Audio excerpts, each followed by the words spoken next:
Looking for clarity and confidence when it comes to decision making for your business? You've come to the right place. You're now listening to the Atomic Business Coaching Podcast. Welcome back. Today, we're going to talk about standard operating procedures. So let's go right into what a standard operating procedure is. So Tom, in your opinion, what is one? Directions. I love it. I mean, as simple as you could possibly be, it's an instruction manual. So what we're going to talk about today are 6 different areas. So here's a little bit of an intro about it. Next, we'll talk about who and what your SOP is really for. Then we'll go into, do you delegate it or do you implement it? Then we're going to have a little bit of fun with you, and we're going to actually live walk through and write an SOP, but for something quite funny, you wouldn't really think this is what you'd write an SOP for. Then we'll get a little bit more serious. In the section after that, we'll talk about an SOP for a very specific area of business. This is going to be more about follow-up because it's kind of ubiquitous across every business. And then finally, we'll end up with talking to you about the next steps and how you use and iterate this. All right. So we'll see you in the next section. All right, Tom. So we're going to talk about who and what an SOP is for. Okay. Absolutely. All right. So you handle the majority of the operations for Atomic Business Coaching. So what is an SOP really for? I know in the intro you said it's kind of like, I said instruction manual. What did you say? Instructions. Or okay. Directions. Directions is what right. Directions to put something together, right? So we always think we talk about, different manuals, and you're creating the processes, you're creating the steps necessary to carry out the multiple processes that you have within your organization, from onboarding a new client or onboarding a staff member to even before that, posting for the position to hire that person. When you're going to do your budgeting, there are simple steps that you can follow to create the budget. You could basically make a standard operating procedure for everything inside of your business, because the key is that you want to be able to give it to someone to carry out, or you want to have for you to carry out, so that it's always a consistent thing that takes place, right? That's what an SOP should do, is establish consistency in the way things are done in your business. Correct. And the what it's really for is that exact point. It's about the consistency. When you're building a business, you will soon find out, if you haven't already, that there are many, many different hats you have to wear. And there's only so much information we can store inside of our brains. And what tends to happen is things slip through the cracks. So when that happens, you need to have a place that you can go back and, like Tom said, have these directions that you can look at and say, what was I supposed to do next? Oh, yeah, I'm on step 3. I got to go to step 4 and I have to do this piece of it. But the consistency is what's really important. If you go to any McDonald's in the world, okay, the burgers basically taste the same. They may put a little bit different condiments. Like we're in New York. If you go to Connecticut, they put mustard on it. Disgusting. If you like mustard on your burger, please stop watching this. I will not be your friend. But the burger and the assembly of it and the temperature it's cooked at and the equipment that they use is standard operating procedure for McDonald's. What you are doing is doing that for your own business. And you may be a solopreneur. You may not even have a business yet. You may just be a side hustler trying to create your business. Well, what you have to do is create the steps of anything that you've gone about doing. And we will, in a future module here, teach you exactly how to do this. But that's all it is. We have so many things we have to do that we have to go back to them and look at them. Now, who is it for? In the beginning, it's going to be for you. Okay. But as Tom said, we want to be able to hand this off and delegate it. And when we give this to an employee, we want them to carry it out the way that we have set it up. But if we have 2 employees doing the same role, we want them both to carry it out the same way. So this becomes more of an employee handbook for a very specific task. And I mean, Tom and I have one of our clients that we have an SOP for opening up their store. It sounds silly, but it literally says, put the key in the lock, open, go to the alarm, punch in the code, turn on the lights for this area of the business, turn on the lights for that, turn on these 2 computers, check the voicemails. That is their opening procedure. And it's like, well, don't we know how to do this? Like, why would we do this? What is it for? It's for when someone forgets, like, oh, what am I supposed to do next? You go back to that. And more importantly, it helps you as the owner onboard people more seamlessly. And that's what it's about. Hopefully, if you're building a business, you're going to want to grow it. And if you're going to grow it, you're going to need more people. And if you have more people, that's either going to take your time to train them or using this SOP. So in the next section, we're going to talk about, should you delegate it or implement it? All right. In this section, we're talking about once your SOP is created, and we will in the next module tell you how to create one. But once it is created, do you just instantly delegate it or do you implement it? And this is where most people get hung up. They think, well, I'm writing an SOP so that I can give a job to somebody and they can go out there and do that. And then they typically wait, and they wait until they need someone to work, and then they have to scramble to write that SOP. And that is not what we want you to do. Right. We want you to act as if you're going to implement this yourself, whether you already know you're going to hire someone to do it. Even if someone else is already doing it, when you write the SOP, we want you to write it as if you are going to implement it. We have a protocol that we use called Believe, Behave, Become. And it works when you're writing your SOP. You have to believe, I'm the person who's going to do this SOP. And then when you're writing it, as we'll show you in a future module, this is how you have to behave when you're doing it. If you put yourself in the shoes of your staff, or if you're going to go do this task tomorrow, you will write down those directions, as Tom calls it, very, very differently than if you're theorizing on one day, I'm going to hire somebody from some place to do something. Okay, these have to be very practical. Would you agree, Tom? Yes, they have to be very practical, because if you don't have them be practical, you wind up with something that's useless and doesn't merit anything, and it causes breakdown in your organization and your business when you have these things and you're not using them the way they should be used. And so it really is important that you use them and you make them so that they're easy enough to use and easy in being able to be consistently used. Correct. And as we always say, business and life are simple. They're just not easy. And it works just for this SOP. SOPs are simple. Executing on them are just not easy. So the simpler you make it when you write it down, okay, the less hard, the less hard they're going to be to actually implement. So one of the things that Tom and I do is we have young children, and we say, all right, when we're writing this, can our children implement these directions? Right? If they can't, then how can somebody else? And how can you remember when now you have 55 things to do today and you have to look back at an SOP like, what did I mean by saying this? So, you're not going to use acronyms. You're going to write things out. You're going to act as if this person has never done it before, and you're going to act as if you are doing this for the first time. Okay, so in the next section, we're going to do a little funny way of writing an SOP. All right, so this is probably why you're here, is figuring out, how do I actually do this, right? You're probably a little pumped up and like, I just want to do it. I just want to get to doing it. So we have to take you to a place that you've been before, all right? And this is the way that we can learn something. If we familiarize yourself with not just a new way of doing something, but doing something that's new for something that you have always done. So hopefully you've done this today. Hopefully at least you've done this week. You have all taken a shower, haven't you? Have you taken a shower, Tom? I did. I took a shower today. Yes, I did. Nice. I mean, sometimes it's questionable. That's why we're remote when we do these lessons. I don't have to smell them. Tom works out hard, so I don't want to be next to him after the gym. That's right. You don't. Yes, but you would never know.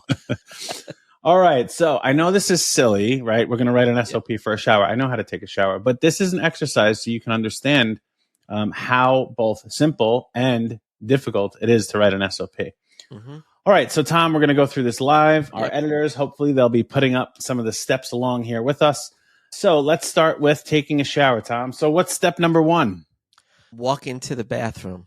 Okay, so you see how simple that is? Walk into the bathroom. Okay. All right, so step number 2 is get in the shower, right, Tom? No, turn on the water. Oh, turn on the water. Well, but can I step in the shower and then turn on the water? Yeah, you can, but in my SOP, I turn the water on first to make sure it's the temperature I want first. Okay, this is a great example of just because someone else has written an SOP doesn't mean you have to write it this way. Your business is your business, and you get to dictate exactly how you've done this. So if Tom and I were separate right now, we would end up both taking a shower and hopefully getting clean. But we would go about it in a different way. And this is why I'm asking you to act as if you were going to do this. The reason why is if I told someone to do it Tom's way and I had to train them on how to do it, I wouldn't really be able to put myself in that place. I wouldn't have the empathy that it needs to be able to understand why they're struggling with something, because I wouldn't have struggled with that point. I also wouldn't be able to explain why it's step 2, then 3, when they're saying, well, shouldn't it be step 3, then 2? Okay, just like Tom and I did. So here's a key piece of this, right? So now imagine, and we'll go further on this, but now imagine if we implemented that SOP, okay? And we'll do it Tom's way. So we walked into the shower, we turned the hot water on, and now we got in the shower. Well, guess what? Guess what would happen, Tom, if I went and did that? Step by step without doing anything else. Step by step, you still wouldn't be clean. Okay, wouldn't be clean, but even worse than that, my clothes would be all wet. Oh, yeah, because I didn't say take off your clothes. There we go. So this is a key point, is you want to look at each and every little detail. Right. Because if you told somebody else, like, okay, what you're going to do is go in the bathroom, you're going to turn on the hot water, and you're going to get in the shower. Like, okay, I'm in the shower. When do I take my clothes off? Now, right. It sounds silly. Who would really do that? But you got to remember, people are stupid, okay? And sometimes I'm very stupid too. And I take things very, very literally when I'm following instructions. Okay, this is why most of the time I don't follow instructions. I just do it my own way. And then I create my own SOP on how I would like to do that. Now, my wife wouldn't like that very much when I'm putting together furniture. But when I'm building businesses, I know what I'm doing. When you're building businesses, you know how you do it. When you take a shower, you know how you take a shower. So let's take a step back. Now we're going back and writing on our SOP. And what you are doing is you are physically writing this out. Okay, you are writing out on a piece of paper or in a document, step 1, step 2, step 3, step 4, whatever they may be. Okay, Tom, so we walked in the bathroom. We turned on the hot water. Turn on the hot water. Now wait till the water gets to the temperature you want. Okay, so look. Take off your clothes. But that's key, right? Imagine if we took our clothes and got in the shower and it's ice cold. Right, exactly. Okay, so that would be another step. It sounds silly, okay, but you would have to go in that order. So go in the bathroom, turn on the hot water. Next is check the temperature. Yep. Okay. And you might not want to be standing in the bathroom naked waiting for it to warm up, right? So it's like, all right, check the temperature and then take your clothes off and get in the shower. Now, at my house, I have on one area of my bathroom, I have all the towels, and on another area of my bathroom, I have the shower and then the tub. They're in different places. So if and I have done this before, I forget to bring a towel over and put it next to the shower. So what happens is when I'm done with the shower, now I get out and there's no towel. And then I traipse water all over the bathroom. And that means I have to clean it up or my wife gets very mad at me. Okay. So you have to start thinking, okay, what would the consequences of doing this step before another step be? And like, can I take the next step then? Okay. Now you don't have to figure this out all at once. Right. So what we would do is you say, all right, let's hypothetically say we went down, we went in the bathroom, we warmed it up, we turned on the hot water, we checked if it's warm, we took our clothes off, we got in the shower. Okay. What would come next, Tom? Wash your hair. There you go. So wash your hair, and then you would write the next step. Wash your face, wash your body, use the back scrubber, whatever these things are, okay? In whatever order you would do them in. And I would encourage you to try writing your own shower SOP to experience what it's like to write one. Right. Before we do this for a business task, I want you to do it for a task you've seen before and you've done before and has almost become routine. Because most of the SOPs that you want to write are typically for jobs that you know how to do habitually, right? They become second nature to you. Mm-hmm. And the reason you want to write the SOP is so you can one day delegate them off, okay? But there are steps in there that you take for granted that you need to actually go ahead and write down. It sounds silly, but that opening procedure for the client that we told you about, we have to tell them to turn on the computers. And the reason we had to write that in the SOP is because what was happening, and they do everything else, and they'd come in, and the step after turn on the computers was go turn on lights or do something else. I forget what the order was, but then it was to check the incoming emails. Well, if they didn't turn on the computer, it would take them an extra 3 or 4 minutes to get to the email. Mm-hmm. Okay, so that is a waste of time. Okay, just like if we got in the cold shower, that's a waste of time. Now I have to step back in the shower and wait for it to warm up when I could have been doing something else. Okay. So Now we wash up, we do everything. Okay. And you're going to write yours out. Now, what comes after that, Tom? After you're done in the shower, shut off the water. Okay. And then step out of the shower. Great. Take the towel and dry your body off. Aha. So at this point in my SOP, I would have realized, oh man, I forgot the step about bring the towel over.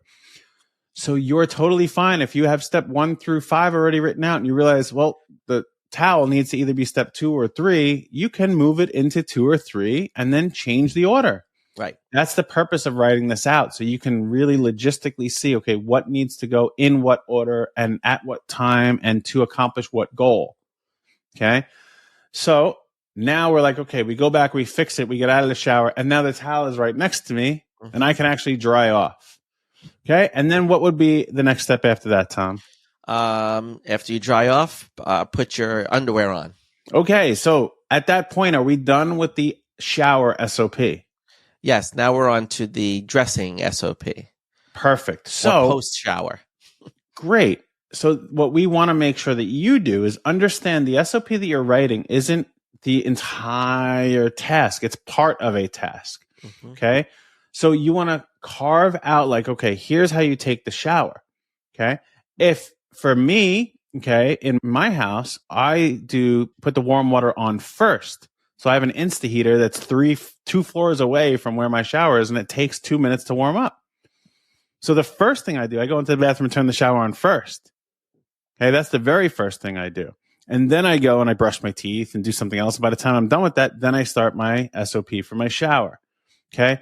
So what happens is you may have different parts of what your morning routine is. So let's say your morning routine to get ready involves you making coffee, eating breakfast, taking a shower, getting it dressed, and then going out to whatever you're going to do next.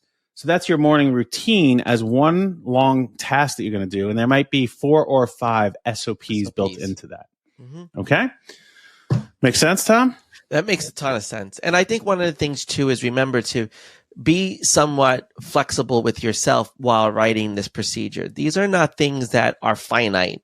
And a lot of people get caught up in them. They delay doing them because they want them to be perfect. And they're not meant to be perfect. They're meant to be modified or modifiable at different points, depending, because you may write an SOP for a system that you have, and then you go and change the system. Well, guess what? You have to rewrite the SOP at that point. And I think that's really important. Like, we were being flexible in what our processes were between the two of us. And then in the level of detail, you have to make sure you include as much as possible. Great. In the next section, we're going to talk more seriously about writing an SOP for follow-up. How do you follow up with people? All right. In this section, we actually won't go into such great detail because hopefully you can take what we learned previously and apply it to this. But let's just be more logical about this. And we are going to do this on the fly. We are not going to use our SOP, for follow-up. We're going to create one live. Okay. Right. So let's make up a mythical client, Tom. Make up a client. They're doing what service of Atomic Business Coaching? Just make a new service up. They just became a one-to-one client. No, make a service up that we've never done. We really have to show them like something completely new. Got it. Okay. Oh, geez.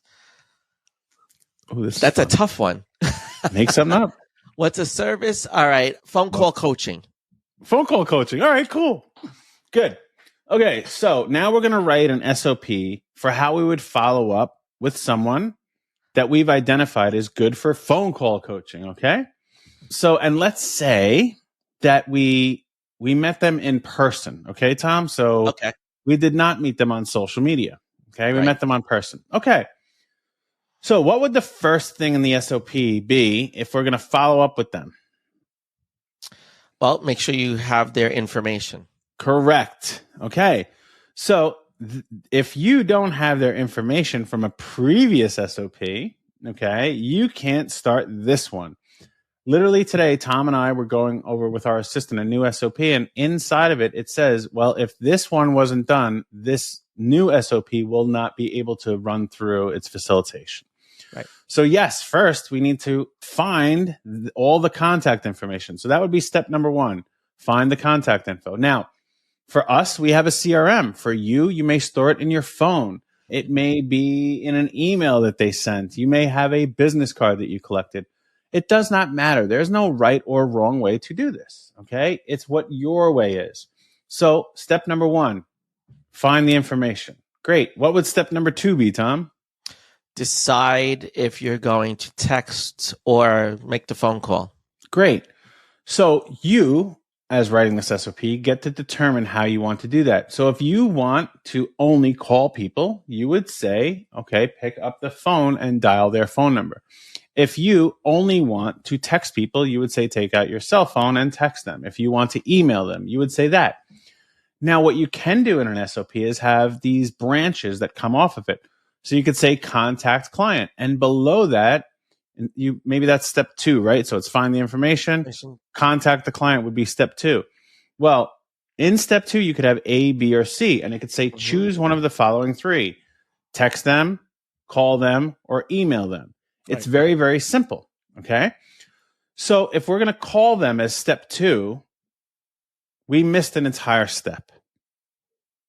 What that step was what are we calling them about? So if we found their information and called them and then got them on the phone and said, hey, Mary, this is Adam from Atomic Business Coaching. And they said, yes, hi, what can I do for you? And you're like, I don't know. I forgot what the next step was. Right. So what you actually have to write in this, even though this is a follow-up for what Tom created is phone call coaching, you have to have some kind of an intention behind this. And your intention may be, I want to set up an appointment. Your intention may be, I want to go through a script and pitch them. Your intention may be, I just want to follow up and say, thank you. It was really nice to meet you. Would you be interested in X, Y, or Z?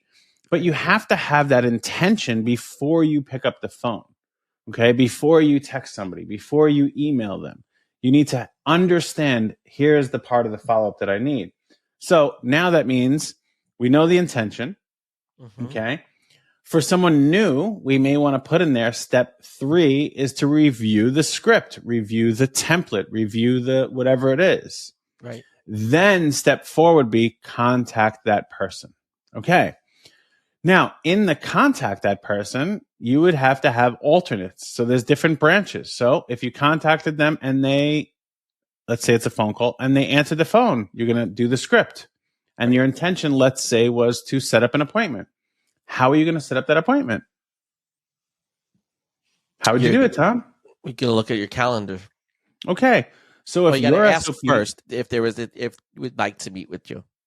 Well, yes, that's part of your script. Right. But where I'm going with this part is you would then have to understand the methodology that you want everybody to use. And for us, it's Calendly link. We send them a Calendly link and here you go. It's that. That's how we do it in email, text message, and DM. When our assistant calls to set up appointments for us, we do not want her to do that. We want her to pull up Adam and Tom's calendar and say, hey, Mary, so I'm glad you're interested in doing this. It looks like Adam and Tom are both available. I'm literally looking at my calendar. Are available on Tuesday at 3:15 p.m. Does that work for you? Right. So inside of our SOP for follow-up, we have 3 different things. And when it gets to a phone call, there is no link sent because we already have them in that moment. And the purpose of the follow-up was the intention to set the appointment. At least that's what we're doing that for. So we want that to be done. When it's an email or a text, it's more of this one-way communication. You're not live with somebody, and you can send a link and they can click the button and schedule the appointment. So you have to consider what are the things that can happen underneath that step. It can go left, it can go right, it can go in between. So if you don't predetermine that, and then whoever you're giving this to comes up against it, they won't know what to do next. There'll be a deer in headlights. Okay. All right, Tom. So let's say it was a phone call and we told them to schedule the appointment. And now, great, it's on Tuesday at 3:15 and the assistant scheduled it. What would be the next step? To put a reminder to follow up with them. Okay. For the call. That is a great one.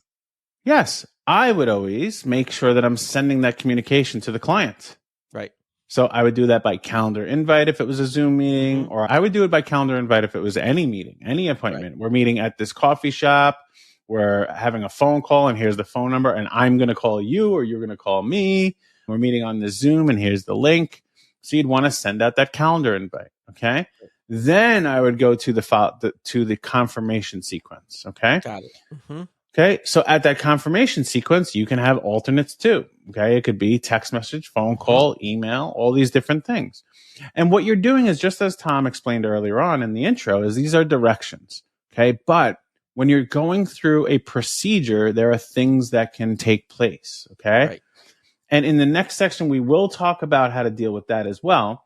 So, Tom, what is the next piece? So now we have gone through everything and we're at the point of confirmation. Right. What would come after that? Well, the next thing would be to have the meeting, but that would be another SOP. Perfect. And that's where I was hoping you'd bring us to. Is that's when you know that you're done, like that SOP is written. Okay.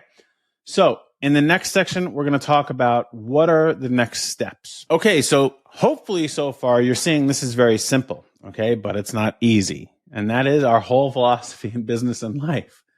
Okay. These things are very, very simple. And it might sound stupid about taking a shower or with the follow-up and doing these things. Okay. But here's why we need to keep them simple, because of this next step. And this is the last module in this course here. And what it really is about now, what are you going to do with the SOP? So priority number one is you're going to use it yourself. Mm-hmm. We want you to actually go through that. So if it was me and I used that shower SOP and I got in, I would have got out of the shower with no towel and there would have been water all over. And what would I have learned from that, Tom? A lot, that you can't do it that way. Mm-hmm. So if I can't do it that way, what would I have learned? The wrong way to do it. And then how can I change that? Go and modify the SOP. That's what the SOP is for. And that's why you want to use it. So then you can iterate it. Okay. What we are doing is consistently improving your SOP. Mm-hmm. We want to make it more effective, number one, right, and more efficient, number two. So you have to consistently use that SOP and by the letter of what you wrote down, not making it up as you go along, because if you're going to hand this off to somebody else, they can't make it up because you've told them exactly how you want it done. So you follow it from step 1, 2, 3, 4, 5, 6. Okay. And as you do that, we realized in the shower SOP, we missed a step. So now we have 7 steps. And then the next time we took a shower, we'd go back and do it again. And we're like, wow, that really worked. But you know what's interesting? If I would have went into the shower and turned the hot water on and moved the towel and got undressed and did that, I could have fixed it. I could have made it a little bit quicker. Okay. Right. Which is why my personal SOP, I go in, as soon as I go in the bathroom, I turn the hot water on and then I follow another SOP. Right. Okay. Which is then I go brush my teeth and do all that stuff. And so you find out ways to make this more efficient. Now, Tom, it looks like you were going to jump in and say something. Yeah, no, you took the words right out of my mouth. I mean, the key is that as you go through this process, you will see the inefficiencies in what you're doing. And by writing these things out step by step, you can eliminate a lot of the things that are not efficient about it. And you'll actually improve the time that it takes you to do these things and enhance it, because you can identify what you don't need to be doing in that situation, or how you can better use the time while you're waiting for another step of the process, like we demonstrated before. Correct. Now, I want to warn you that most people, as we said earlier on, are looking at writing SOPs because they finally come to a point in their life where they're going to delegate something.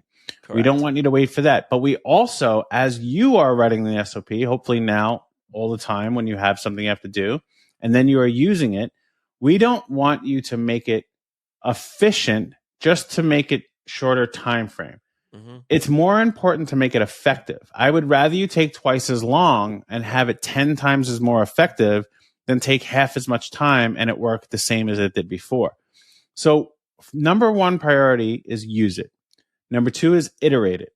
Number 3 is how do we make it more effective? And then once we have it as effective as it can be, how do we make it more efficient? Correct. Now, the unique piece here is there are actually multiple other steps. And what we will do is we will create a few other courses.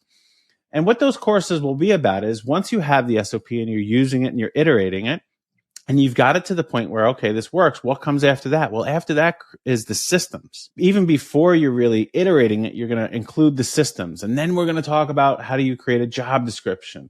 And then how do you hire for that? And then how do you manage those people? So there are multiple things that come into this. And this is why this is really more SOP 101. But what were you going to say, Tom? I think I just want to emphasize as we wrap up this course, it's really about making sure that you see this as important to the life of your business. This is a matter of life and death for your business. If you don't have SOPs, you will prevent yourself from growing and scaling your business. You will prevent yourself from being able to really capitalize on everything that you're trying to do. And as a solo business owner, a lot of you that maybe have maybe one or two employees, in the event something, God forbid, happened to you, the business would be able to continue because you have these procedures. You have these standards of how you operate. Because if business had to continue without you because you had an emergency or whatever the situation, it can. And I think that's one of the most important things to take away from why we write SOPs, is because they're important to the life and the sustainability of life in your business. Excellent, Tom. We appreciate your time. And if you need any assistance with this and you're on school, hopefully you can go in and message us. You can attend one of our live sessions and ask questions. And we look forward to your success.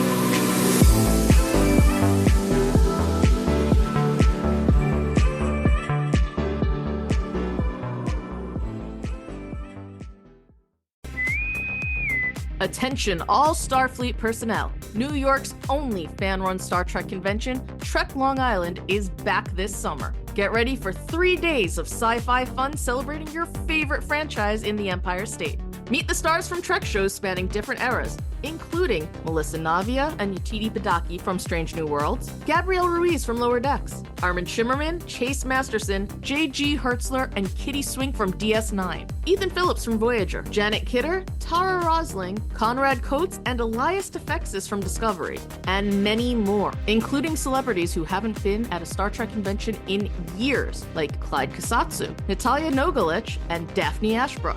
Come meet your fellow fans. Take in a panel with your favorite podcasters. Enjoy Dinner with the Stars, featuring live musical performances. Meet authors, artists, and musicians, and so many more during this epic 3-day event brought to you by the talented and inclusive community that makes Star Trek go at warp speed. Trek Long Island takes place from May 31st to June 2nd at the Hyatt Regency Hotel in Hauppauge, New York. Visit treklongisland.com for tickets, exclusive packages, and more information. Trek Long Island, going kindly this summer.